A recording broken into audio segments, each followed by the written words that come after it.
Have you ever left someone's house, feeling emptier than when you walked in? You arrived with a smile, but when you left, there was the strange feeling, like something was missing, a quiet loneliness, a sense of being off, but you couldn't quite name it. Maybe it was a careless comment. Maybe it was a cold glance, like you no longer mattered. And sometimes, there was no clear reason at all. Just a feeling that the energy between you and them no longer aligned. As we get older, our time and energy become more precious. We simply don't have the patience to sit in spaces where we feel invisible, judged, or taken for granted.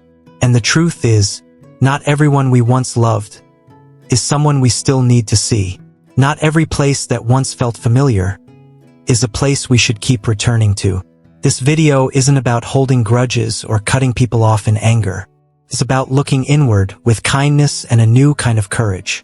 You deserve to be in spaces where you feel respected, heard, and fully yourself. You have the right to choose your relationships for your mental well-being and self-worth, not just out of politeness or old loyalty. And if you're in your 60s, 70s, or beyond, maybe it's time to take a closer look at the people around you. Here are 5 types of people you might want to think twice about visiting, even if it's just for a short stop by. Now let's get started. Number 1. The person who constantly criticizes you, even when they call it just joking. They smile, they offer you a cup of tea, and then they drop a comment like, "Wearing that outfit again. Huh? You had all that free time and this is all you got done?" Sounds like a joke, but why does it always leave you with a fake smile and a quiet feeling that your confidence has worn down? Just a little more?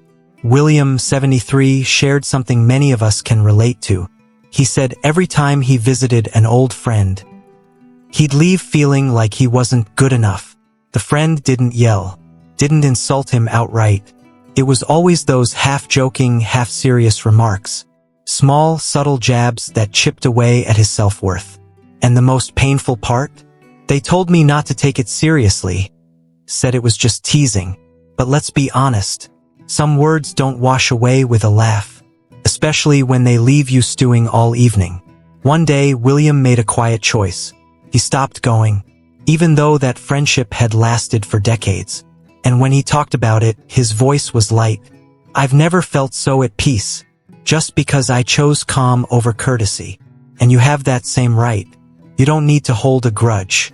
You don't need to make a dramatic exit. You just need to choose respect over relationships that make you suffer in silence." Number 2. The person who's always asking for favors, but never shows up when you need them. You've helped clean their house, mop the floors, fix the leaky pipe, even push their car into the garage. Every time they called, you showed up. No hesitation.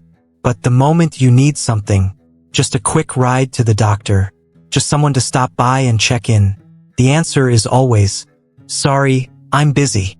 Maybe another time. I've got a lot going on this week." Robert, 76, knows exactly how that feels. He told the story of his friend Jim, someone he always helped without a second thought. Changing light bulbs, pulling weeds, whatever it was, Robert was there. But when his legs started to weaken, and he needed regular rides to the hospital, Jim kept turning him down, again and again. First, Robert brushed it off. It's friendship, no need to keep score. But then came a quiet, sinking realization. Some friendships aren't about mutual care. They're just using your kindness without ever valuing it. The truth is, kindness isn't endless. And when a relationship only flows one way, it slowly drains your energy, your trust, and your heart. You deserve relationships where your help is appreciated, where someone is willing to show up for you, not just when they need something, but when you need a shoulder, a favor, or simply someone who cares. If you're still watching this video and finding these valuable insights, please comment number 2 below to let me know you're here. And if you haven't subscribed yet, I recommend you subscribe and turn on the bell so you don't miss any videos. Your support helps us continue creating good content to inform and inspire you. Now let's move forward. Number 3. The person who makes you feel like a burden. You walk in, and they glance at the clock. You barely get a few words out, before they sigh and roll their eyes. And just as you settle into your seat, they say, "I'm really busy today, so let's keep this quick. Okay?" They don't have to be rude. They don't have to say, "Leave." Sometimes it's the little things, a rushed look, a tense voice, that quiet impatience. And you just know, you're not really welcome. You're interrupting. Shirley, 78, used to look forward to visiting her younger sister. Just a simple tea and a little heart-to-heart. But lately, every visit ended with a sadness she couldn't quite name. She never said anything outright, Shirley shared. But the way she cut me off mid-sentence, the way she checked her phone while I was talking, it made me feel like I didn't belong there, like I was intruding on someone else's important time. And one afternoon, Shirley decided to stop going. She sat quietly at home, sipping her own tea, and thought, why should I keep showing up where I'm merely tolerated, not truly welcomed?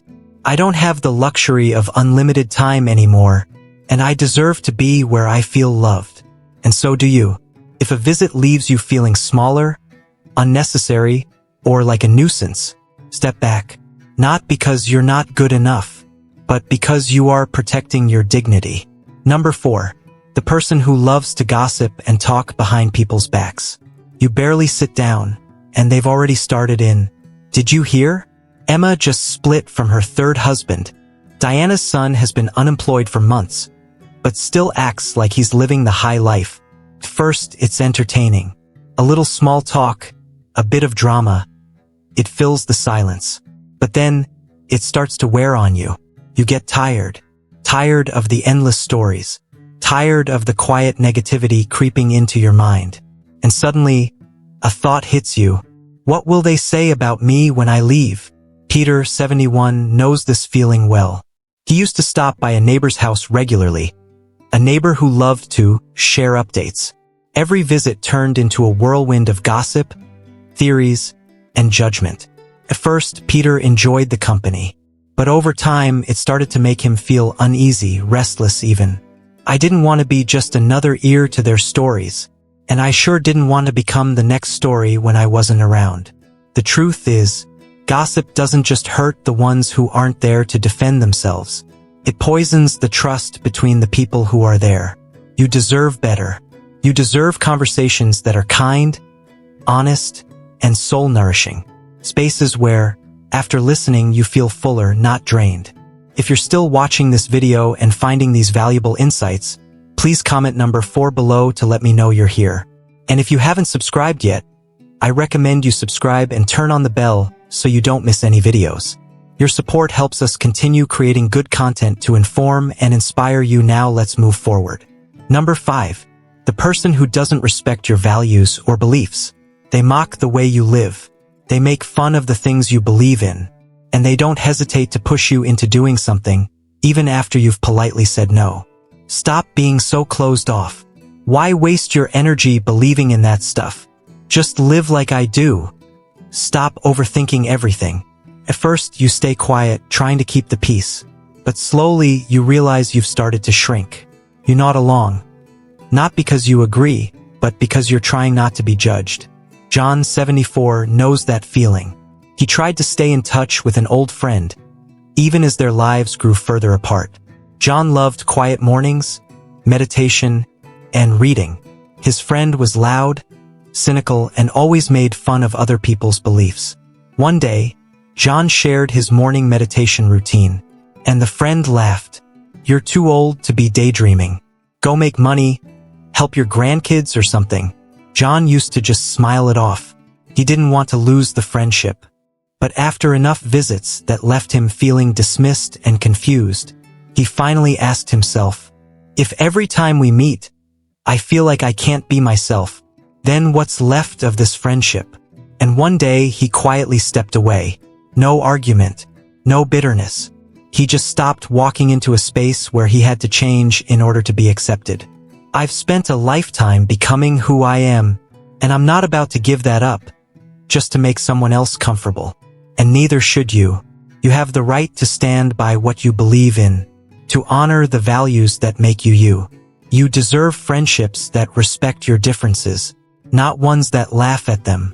If you saw yourself in any of these stories, if you've ever walked away from a visit with a heavy heart, or quietly wondered, am I wrong for wanting to be treated with more kindness? Please remember this. You're not wrong for protecting your peace. You're not selfish for setting healthy boundaries. And you have every right to choose the places and people who make you feel loved, not judged. Walking away doesn't always mean rejection. Sometimes it's a quiet act of self-love. You've lived long enough, been through enough, to understand one simple truth. Peace doesn't come from being around more people. It comes from being around the right ones. So starting today, be a little gentler with yourself.